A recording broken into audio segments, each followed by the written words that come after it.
जहां आपने इतना सब्र किया, इतनी मुसीबत से आप लोग वहां से शिफ्ट हुए, बराए मेहरबानी करके अगले 2 दिन अभी जब तक क्लियर नहीं होता वहां काफ़ी अनएक्सप्लोडेड शेल्स पड़ेंगे, ख़ास तौर पे दच्छी से लेके कमलकोट तक और ग्वालता से लेके गरकोट तक, माछीकरण तक, ना अपने गिंगल तक, बरनपीला तक।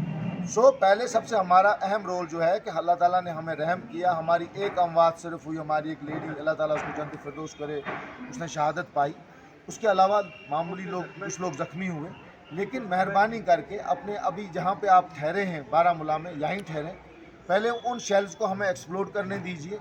अभी सीज़ फायर को सिर्फ 12 घंटे हुए, अभी क्या रुख लेता है, क्या पोजीशन रहती है, अभी एक ही दिन हुआ, एक ही रात हुई। इसलिए मैं अपनी आवाम को गुजारिश करता हूँ, अपील करता हूँ कि बराए मेहरबानी करके अपने घरों में रहिए, और जब हमें वहाँ पे सारा क्लियरेंस आ जाएगी एक एक गांव पे कि ये गांव क्लियर हो गया है शेल से, फिर हम आपको फिर आके वापस अपने घरों में पहुँचा देंगे।